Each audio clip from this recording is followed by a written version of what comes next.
माँ के लिए सबको छोड़ देना, मगर किसी के लिए माँ को मत छोड़ना, क्योंकि जब वह रोती है तो फरिश्ते को भी रोना आता है। नमस्कार दोस्तों, स्वागत है आप सभी का हमारे YouTube चैनल प्रियंका ज्ञान गंगा में। प्रिय दर्शकों, आज की हमारी कहानी है अचार का कमाल। बूढ़ी माँ के अचार बेचने से नाराज बेटे ने अपनी ही माँ को त्याग दिया। तब टीवी पर अपनी माँ को राष्ट्रपति से पद्मश्री का सम्मान पाते देखकर बेटे की आंखें फटी की फटी रह गईं। प्रिय दोस्तों, अगर आपने अभी तक हमारे चैनल को सब्सक्राइब नहीं किया है तो सब्सक्राइब कर दीजिए, लाइक करिए, शेयर करिए। तो चलिए शुरू करते हैं आज की कहानी। आज पूरे 15 साल के बाद लक्ष्मी जी के बेटे राजीव ने अपनी माँ को फोन किया। काफी दिनों से लक्ष्मी जी उदास तथा गुमसुम रहा करती थी, लेकिन आज जब उनके बेटे का फोन आया तो उनके खुशी का ठिकाना ना रहा। फोन उठाते ही उनके बेटे ने जो कहा वह सुनकर तो वह थोड़ा उदास हो गई। अभी तक जिस चेहरे पर अपने बेटे के फोन आने की खुशी थी, वह खुशी कहीं गायब हो गई। अकस्मात सब कुछ शून्य हो गया। बेटे ने कहा, माँ, आप किसी अच्छे व्यक्ति से बात करके अपने घर को बेच दीजिए और आपके पास जो जेवर है ना, उसे भी बेचकर मेरे खाते में पैसे ट्रांसफर करवा दो। इससे पहले कि लक्ष्मी जी कारण पूछती, बेटे ने स्वयं ही तुरंत कहा, दरअसल माँ, मैंने एक फ्लैट लोन पर लिया है जिसके पैसे चुकाने हैं, तो मुझे पैसे की बहुत जरूरत है। इसलिए आप जल्दी से सब कुछ बेचकर मुझे पैसे ट्रांसफर करिए। अपने बेटे की बातें सुनकर लक्ष्मी जी ने कहा, लेकिन बेटा, मैं रहूंगी कहाँ? तब राजीव ने कहा, माँ, आप तो अकेली रहती हो, तो आपके लिए इतने बड़े घर की क्या जरूरत? आप तो गोदाम में बने छोटे से कमरे में भी रह सकती हो और आराम से रह सकती हो। बेचारी लक्ष्मी जी बेटे की मोह में बंधी हुई थी। इतने दिनों बाद उसकी आवाज सुनकर वो भावुक हो गई और अपने गांव का घर बेचने को राजी हो गई।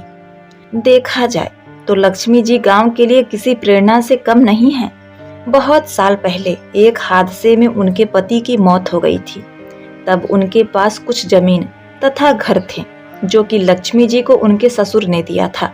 और अब क्या था, जितनी भी जमीन थी लक्ष्मी जी ने अपने बेटे को पढ़ाने के लिए बेच दिया। घर का खर्चा चलाने के लिए उन्होंने अचार बनाकर बेचना शुरू कर दिया, जो कि अब गांव से बाहर भी प्रसिद्ध हो गया है। इतना विस्तार भी कर चुका है कि उन्होंने अपने गांव के कई औरतों को काम पर भी रख लिया है और उन्हें रोजगार दिया है, ताकि वह कुछ पैसे कमा पाएं और वह किसी दूसरे पर निर्भर ना रहें। लक्ष्मी जी ने अपने अचार का नाम अन्नपूर्णा स्नैक्स रखा है। उनका बेटा राजीव बाहर शहर में ही रहता है, जो पिछले 15 सालों से घर नहीं आया। उसने एक बंगाली लड़की से शादी भी कर ली और उसका एक 8 साल का बेटा भी है। एक दिन उन्हीं के पास काम करने वाली एक महिला का बेटा गोदाम या फिर यहाँ से वहाँ अपनी बाइक से पहुँचाया करता था। उसने लक्ष्मी जी से बातों ही बातों में कहा, दादी माँ, आपका बेटा तो बड़ा ही धोखेबाज है, बड़ा ही घाक है। वो तो आपको जरा भी प्यार नहीं करता। मैंने कभी भी आपको उससे बात करते हुए नहीं देखा। भला 15 साल तक कोई बेटा अपनी माँ से दूर कैसे रह सकता है? और ऐसे ही वह न जाने कितनी बुरी भली बातें। इस पर लक्ष्मी जी नाराज हो गई और एक कमरे में जाकर फूट फूट कर रोने लगी। गांव का कोई भी व्यक्ति उनसे उनके बेटे के बारे में पूछता तो वे यही कहती कि उनका बेटा भारत से कहीं बाहर गया है। मेरा बेटा मुझसे रोज रात में बात करता है। हालांकि सभी गांव वाले यह बात जानते थे कि उनके बेटे का आखिरी फोन तब आया था जब वह शादी कर रहा था। उसके बाद से उसने कभी भी फोन ही नहीं किया और शादी में पहुंचने से पहले ही उनके बेटे की शादी हो चुकी थी। इन सब का साफ मतलब था कि उनका बेटा उनसे बिल्कुल भी प्यार नहीं करता था। वह तो अपनी दुनिया में ही खुश था। बचपन से ही लक्ष्मी जी का बेटा राजीव अपनी माँ से दूर रहा करता था। उसे अपनी माँ के बारे में दुनिया से शर्म आती थी। बात यह थी कि लक्ष्मी जी अचार बनाया करती थी, जो कि अक्सर राजीव के दोस्त और अन्य बच्चे उसे सभी इसी कारण से चिढ़ाया करते थे। यहाँ तक कि वह घर का खाना भी स्कूल में नहीं ले जाता था, बाहर ही चीजें खरीद कर खा लिया करता था। लेकिन लक्ष्मी जी ने अपने बेटे से कभी कोई शिकायत नहीं किया। खैर, अपने बेटे की बातों को सुनकर लक्ष्मी जी सोच में पड़ जाती हैं। तभी राजीव ने कहा, माँ, क्या तुम हमारे यहाँ कोलकाता आना चाहोगी? यह सुनकर तो वर्षों से बिछड़ी बूढ़ी माँ का खुशी का ठिकाना ही नहीं रहा और वे खुशी खुशी कोलकाता आने को तैयार हो जाती हैं।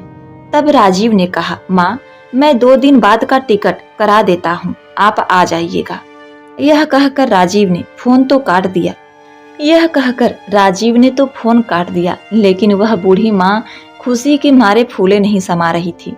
जल्दी से अपने गांव के प्रधान से वह भेंट करती हैं और उनसे सारा वृत्तांत कह सुनाती हैं। उन्होंने कहा, प्रधान जी, मेरा बेटा मुझे कोलकाता बुला रहा है कुछ दिनों के लिए। मैं अपने घर को बेचना चाहती हूँ। एक गोदाम ही है, मैं उसे अभी नहीं बेचूंगी। मेरे बेटे को पैसे की बहुत जरूरत है। उसने एक नया घर खरीदा है, इसके लिए मुझे पैसे चाहिए।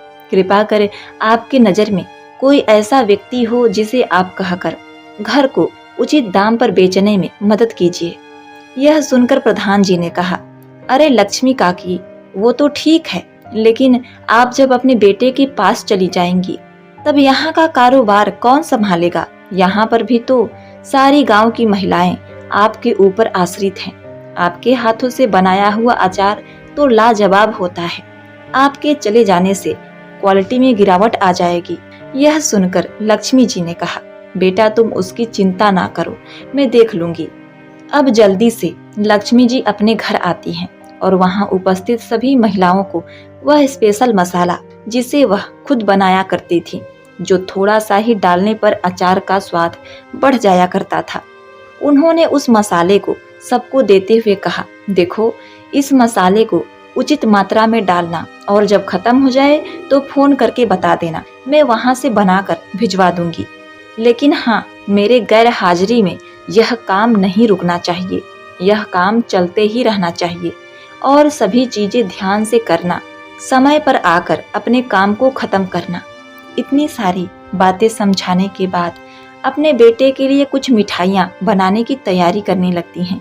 गांव के एक मेहरी को बुलवाती हैं, उनके साथ मिलकर खाजा, लड्डू इत्यादि इत्यादि बनाती हैं। बनाकर उसे पैक करती हैं और अपने जाने की पूरी तैयारी कर लेती हैं। अब बारी आती है उस गांव को छोड़कर अपने बेटे के पास कोलकाता जाने की।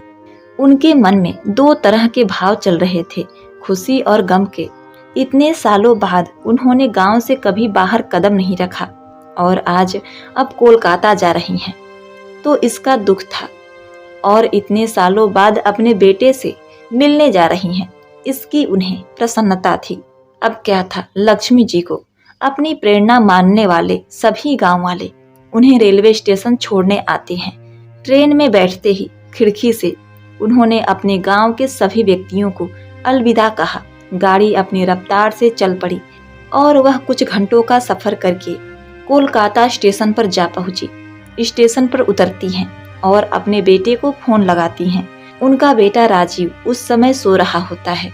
फोन बजते ही राजीव ने तुरंत फोन उठाया। इधर लक्ष्मी जी ने कहा, बेटा, मैं कोलकाता तो आ गई हूँ, तुम मुझे कहीं दिखाई नहीं दे रहे हो। बेटा जल्दी से आओ, मैं बहुत थक गई हूँ। यह सुनकर राजीव ने कहा, माँ, कैसी बात कर रही हो? आज संडे है, मेरे आराम करने का दिन है। इस समय मैं सोया हूँ, मैं तो नहीं आ सकता। माँ, मैं आपको एड्रेस बता देता हूँ, आप किसी ऑटो वाले से कहकर इस एड्रेस पर आ जाइए। बेचारी लक्ष्मी जी क्या करती। बेटे का साफ साफ जवाब सुनकर वे थोड़ा उदास हो गईं। मिलने की उत्सुकता धरी की धरी रह गई। उन्होंने तो सोचा था कि मैं जब जाऊंगी तो मेरा बेटा स्टेशन पर मुझे लेने आएगा। अब मैं कहाँ कहाँ भटकूंगी, कैसे उसके घर तक पहुंचूंगी, यह सोचकर वह घबराने लगी। लेकिन बताए गए पते को उन्होंने एक ऑटो वाले से पूछा। ऑटो वाले ने कहा, माँ जी, मैं आपको वहाँ छोड़ सकता हूँ, मुझे वह स्थान पता है। लक्ष्मी जी जल्दी से उस ऑटो में बैठ जाती हैं और अपने बेटे के घर की तरफ रवाना हो जाती हैं। कुछ ही समय बाद वह अपने बेटे के फ्लैट के पास आ पहुंची।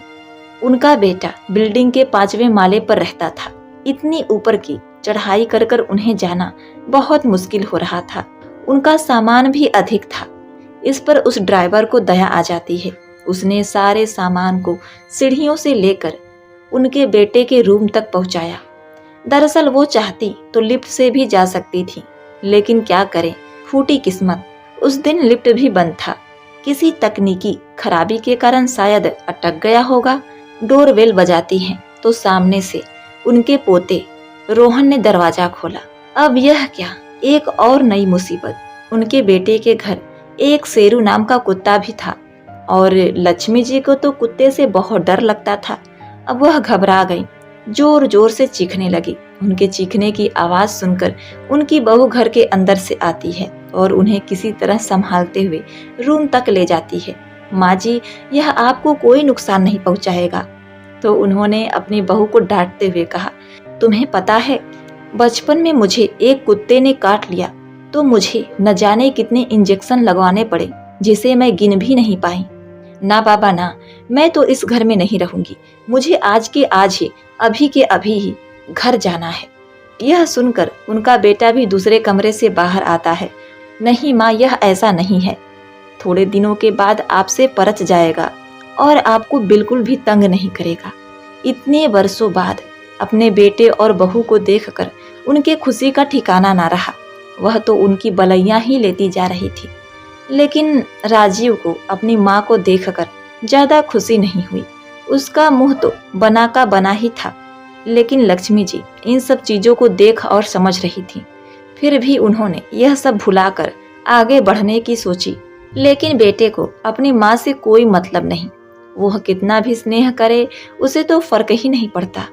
गांव से लाई हुई सभी चीजें वह अपने बहू को देती हैं और अचार का डब्बा भी निकालती हैं। यह देखकर तो राजीव का दिमाग खट्टा हो गया। वह झुझलाकर बोला, माँ, आप यहाँ भी अचार लेकर चली आईं? आपको पता है ना, मुझे इसकी स्मेल से ही बहुत चिढ़ होता है। मुझे इसकी महक तक नहीं आनी चाहिए। ले जाकर इसे बाहर फेंक दीजिए।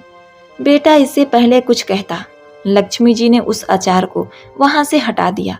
लक्ष्मी जी को आए अभी 1 घंटा भी नहीं हुआ था कि उनकी बहू ने उन्हें पूरे घर का सैर करा दिया और सभी चीजों को एक एक करके बारीकी से बताने लगी।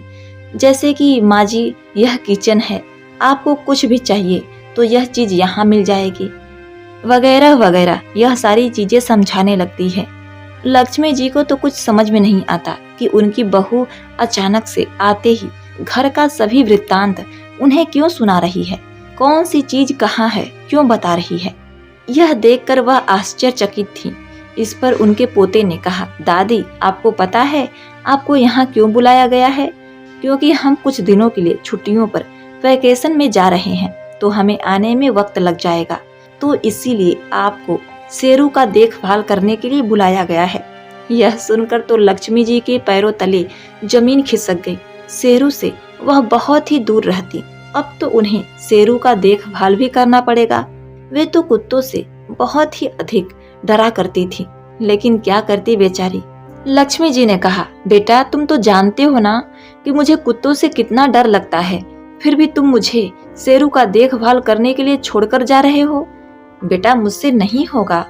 अपनी माँ को समझाते हुए राजीव ने कहा, माँ, आप कैसी बात कर रही हैं? सिर्फ 1-2 दिन तक आपको तंग करेगा, उसके बाद में शेरू से आपकी दोस्ती हो जाएगी। बेचारी लक्ष्मी जी अपने बहू बेटों के साथ समय बिताने के लिए आई थी, लेकिन यहाँ पर तो बेटे बहू ने उन्हें अपने काम के लिए बुलाया था।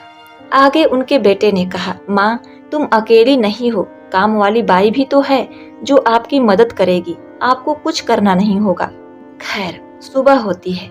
बेटा और बहू अपने बेटे के साथ वैकेशन के लिए चल पड़ते हैं। बचे सिर्फ लक्ष्मी जी, जो अकेले घर में रह गईं। लेकिन उन्हें संतुष्टि थी कि चलो, उनकी काम वाली बाई है जो उनका मदद करेगी, वह अकेली तो नहीं। लेकिन अचानक से उस काम वाली का पति भी बीमार हो जाता है। उसे भी छुट्टी लेनी पड़ती है। वह भी अपने घर चली जाती है। इतने बड़े घर में एक कुत्ते के साथ लक्ष्मी जी रह जाती हैं। वे कुत्ते से बहुत डरती थीं, लेकिन फिर भी डरते डरते उसे खाना खिलाने की कोशिश करती हैं, लेकिन वह तो उन्हें भोंक ही रहा था। किसी के घर में ना होने से उनका कुत्ता शेरू बेकाबू हो जाता है और जोर जोर से भौंकने लगता है। लक्ष्मी जी को तंग करने लगता है, सारे घर में उधम मचा देता है। जिस प्रकार से रुचि ने उन्हें सब कुछ बताया था, ठीक उसी प्रकार से लक्ष्मी जी सारे चीजें करने लगती हैं। धीरे धीरे शेरू और लक्ष्मी जी के बीच दोस्ती हो जाती है। वह उनसे बहुत प्रेम से घुल मिल गया था। धीरे धीरे करके सोसाइटी के सभी लोगों को लक्ष्मी जी के बने हाथों का अचार पसंद आने लगा। उन्होंने भी लक्ष्मी जी के अचार का स्वाद चखा। यहाँ भी लक्ष्मी जी के अचार का मांग होने लगा, लेकिन लक्ष्मी जी अपने बेटे के डर से अचार नहीं बना सकती थी। एक दिन लक्ष्मी जी अपने कुत्ते को टहलाने के लिए नीचे गईं। टहलाने के बाद वे वापस लिफ्ट में आईं, तो लिफ्ट में खड़े होने के दौरान ही उनकी नजर जमीन पर पड़े एक लाल रंग के लपेटे हुए कपड़े में पड़ा। उस लाल रंग के कपड़े में कुछ चीज थी जो अच्छे से लपेटा गया था। यह देखकर उन्होंने बिना देरी किए उस चीज को उठा लिया और अपने घर लेकर आईं। वहां पर जब उन्होंने उस चीज को खोला तो उन्होंने देखा कि उसमें ढेर सारे गहने हैं जो कि किसी दुल्हन के थे। गले का हार, चूड़ियां, मांग टीका, पाजेब, गले का मंगलसूत्र, इतनी सारे चीजें उसमें थी। वह देखकर तो अचंभित हो गई कि यह चीजें किसकी हैं, लेकिन उन्होंने कुछ सोचकर उसको अपने बैग में रख दिया। अब क्या था, दूसरे दिन सोसाइटी में हंगामा हो गया। शोरगुल सुनकर लक्ष्मी जी भी वहां पर जाती हैं, तो उन्होंने देखा एक लड़की फूट फूट कर रो रही है। उसकी माँ उसे डांट रही है। चारों तरफ सोसाइटी के लोग जमा हैं। जब लक्ष्मी जी ने उस लड़की से उसके रोने का कारण पूछा तो उसने रोते हुए बताया कि मेरी कुछ ही दिनों में शादी है, ज्वेलरी खरीद कर लेकर आई थी, वह सारे गहने न जाने कहाँ गिर गए, मुझसे खो गए, अब मैं क्या करूं। यह सुनकर लक्ष्मी जी ने कहा, तुम ये बताओ वह जेवर किस चीज में था। तो लड़की ने बताया, आंटी जी वह लाल रंग के कपड़े में लपेटा हुआ था। यह सुनकर लक्ष्मी जी उसका हाथ पकड़कर अपने घर ले आई और उसे उस गहने को देते हुए कही, देखो बेटी, यह मुझे लिफ्ट में मिला था तो मैंने किसी और का जानकर उसे अपने पास सुरक्षित रख लिया। जब तुम्हारा है तो तुम्हारा अमानत मैं तुम्हें लौटा रही हूँ। लक्ष्मी जी के इस सरल स्वभाव तथा दरियादिली से सारे कॉलोनी के लोग बहुत ही प्रभावित होते हैं। अब तो लक्ष्मी जी का यहाँ मान सम्मान होने लगता है। लोग यहाँ पर भी उन्हें बूढ़ी अम्मा कहकर संबोधित करते थे, जिस प्रकार से उन्हें गांव में लोग कहा करते थे। धीरे धीरे सभी सोसाइटी वाले लक्ष्मी जी को बहुत मानने लगते हैं और उनके हाथ का अचार खाकर बहुत ही प्रसन्नता महसूस करते। एक दिन की बात है, सोसाइटी मीटिंग में सबको बुलाया गया। वहां पर लक्ष्मी जी भी गईं। तब वहां पर यह बताया गया, हमारे शहर में फूड फेस्टिवल हो रहा है, इसमें सभी खाना बनाने वाले लोग हिस्सा ले रहे हैं। जिन लोगों को खाना बनाने में रुचि है वह इस प्रतियोगिता में भाग ले सकते हैं। अब क्या था, सोसाइटी के कुछ 15 लोगों ने उस प्रतियोगिता में भाग लिया, लेकिन लक्ष्मी जी चुपचाप सारी बातें सुन रही थी और देख रही थी। तभी सारे सोसाइटी वालों ने कहा, अरे दादी अम्मा, आप तो अचार बहुत अच्छा बनाती हैं, क्यों ना आप इस प्रतियोगिता में भाग लें, इसमें 15 लाख तक का इनाम भी है। सोसाइटी के सभी लोगों के काफी रिक्वेस्ट करने के बाद लक्ष्मी जी तैयार हो जाती हैं। अब लक्ष्मी जी सभी सोसाइटी के महिलाओं के साथ मिलकर ढेर सारा अचार तैयार कराती हैं। अब उस प्रतियोगिता में उन्होंने अचार का स्टॉल लगाया। इस प्रकार से प्रतियोगिता शुरू हो जाती है। इधर राजीव भी घूम फिर कर अपने फैमिली के साथ वापस घर आ गया। घर की हालत देखते ही वह आग बबूला हो गया। उसने देखा कि पूरा घर तहस नहस है। उनके कुत्ते शेरू ने तकिया, सोफा और पर्दे इत्यादि चीजों को उसने फाड़ दिया था और घर में कई सारी चीजें टूटी फूटी मिली। वह तुरंत अपनी माँ का पता लगाकर उस प्रतियोगिता में जा पहुंचा जहाँ पर उसकी माँ थी। जैसे ही वह गया, उसकी माँ कंपटीशन जीत चुकी थी, उन्हें सम्मानित किया जा रहा था। यह देखते हुए भी वह तुरंत ऑन माइक के सामने जाकर अपनी माँ को बुरा भला कहने लगा। उन्हें बहुत कुछ कह सुनाता है, लापरवाह तक कहता है। और कहता है कि आप एक अच्छी माँ कभी नहीं बन पाई, ना तो बन पाओगी। आप अपने बेटे को बर्बाद होते क्यों देखना चाहती हैं? न जाने कितने कितने अपशब्द राजीव ने अपनी माँ को वहाँ सबके सामने कह सुनाया। यह बात लक्ष्मी जी को बहुत आहत करता है। वे रात भर सो ना सकी, करवटें बदलती रहीं। जैसे ही भोर हुआ, उन्होंने अपने सभी सामान को पैक किया। अपना गहना और कंपटीशन में जीते गए पैसों को रख कर चली आती हैं। स्टेशन पर बैठकर फूट फूट कर रोती हैं। तभी जब सुबह होती है तो उनकी बहू देखती है कि उसकी सास घर में कहीं भी नजर नहीं आ रही हैं। इससे उनकी बहू उनको बहुत खोजती है। उनके ना मिलने पर उसने अपने पति को बताया। जल्दी से राजीव ने अपनी माँ को फोन किया। रोती बिलखती लक्ष्मी जी ने फोन को उठाया। तब राजीव ने कहा, माँ आप सुबह सुबह कहाँ चली गईं? घर के लोग परेशान हो रही हैं। यह सुनकर लक्ष्मी जी ने कहा, बेटा अब मैं अपने घर जा रही हूँ। मैं रेलवे स्टेशन पर हूँ। अब मैं गाड़ी पकड़ने वाली हूँ। बेटा तुम सदा सुखी रहना। और हाँ, मैंने खेत को बेचकर जो पैसे मिले थे वह पैसे और अपने जेवर तथा जो मैंने कंपटीशन में पैसे जीते थे अलमारी में रख कर चली आई हूँ। वह सब तुम्हारा है, तुम ले लेना। यह कहते हुए लक्ष्मी जी ने फोन को काट दिया और बेसुध होकर तड़प तड़प कर रोने लगी। रोते रोते उनकी आंखें तक सूज गईं। वे कितनी अभागी थी कि उनका ही बेटा उनसे इतना अधिक नफरत करता है। लोगों के सामने भला बुरा कहता है, माँ के प्रेम को ही नहीं समझता। ट्रेन में बैठकर वह किसी प्रकार से अपने गांव आती हैं। गांव में आकर धीरे धीरे स्थिति सुधरने लगती है। उन्होंने अपने काम को और आगे बढ़ाया। उन्हें अचार का काम करते हुए 40 साल हो चुके थे। 40 साल से वे महिलाओं को काम दिए हुए थी। वे अपने दुख के दिन को भुलाकर खुशी खुशी गांव में अचार बनाने के काम में लग जाती हैं। कुछ दिनों बाद उनके पास एक लेटर आता है और कुछ सरकारी लोग भी आते हैं जो उन्हें खुशखबरी देते हैं और बधाइयाँ देते हैं। बताते हैं कि लक्ष्मी जी आपको पद्मश्री सम्मान दिया जाएगा, जिसके लिए आपका नाम अंकित किया जा चुका है। यह निर्णय हो चुका है कि आपको भी पद्मश्री का सम्मान दिया जाएगा। यह सुनकर पूरे गांव वाले बहुत खुश होते हैं। यहाँ तक कि यह खबर लक्ष्मी जी के बेटे तक भी जाती है। अब तो लक्ष्मी जी के फोन पर कोलकाता से ढेर सारे फोन आने लगते हैं। सोसाइटी के सभी लोग उन्हें बारी बारी से वीडियो कॉल करके बधाइयाँ देने लगते हैं। उन्हीं बधाइयों के बीच उनका बेटा उनके सामने आता है। उसने कहा, माँ मुझे माफ कर देना, मुझसे बहुत बड़ी गलती हो गई। लक्ष्मी जी के बेटे ने कहा, माँ आप मुझे मेरे गलतियों के लिए प्लीज बद्दुआ मत देना। जवाब में लक्ष्मी जी कहती हैं, बेटा जब तुम मेरे पेट में थे तब तुमने मुझे लात मारी थी, तब मैंने तुम्हें आशीर्वाद दिया। जब तुम पैदा हुए, थोड़े बड़े हुए, मैंने तुम्हें अपने सर पर बिठाकर घुमाया, तब तुम्हारे पैर मेरे चेहरे से छूते थे। उस समय भी मैंने तुम्हें कोई बद्दुआ नहीं दी, तो आज कैसे दे सकती हूँ? वैसे भी तुम चाहे कितने भी बड़े क्यों ना हो जाओ, मेरे लिए तो तुम वैसे ही छोटे बच्चे रहोगे। माँ और बेटे के बीच सारी कड़वाहट दूर हो चुकी थी। उनकी बातें सुनकर अगल बगल के लोगों की आंखों में आंसू आ जाते हैं।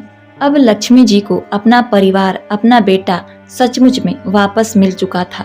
प्रिय दोस्तों, इसीलिए कहते हैं कोई भी चीज छोटा या बड़ा नहीं होता।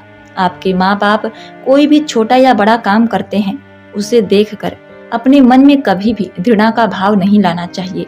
उस माँ बाप के लिए तो वही काम सर्वोपरि है। उसी काम को करके माँ बाप अपने बच्चों का पालन पोषण करते हैं। प्रिय दोस्तों, उम्मीद करती हूँ आपको यह कहानी बहुत पसंद आई होगी। अगर आपको यह कहानी पसंद आई है तो आप हमारे वीडियो को एक लाइक अवश्य कर दीजिएगा। आपका जीवन मंगलमय हो, इसी कामना के साथ मिलते हैं नेक्स्ट वीडियो में। तब तक के लिए नमस्कार।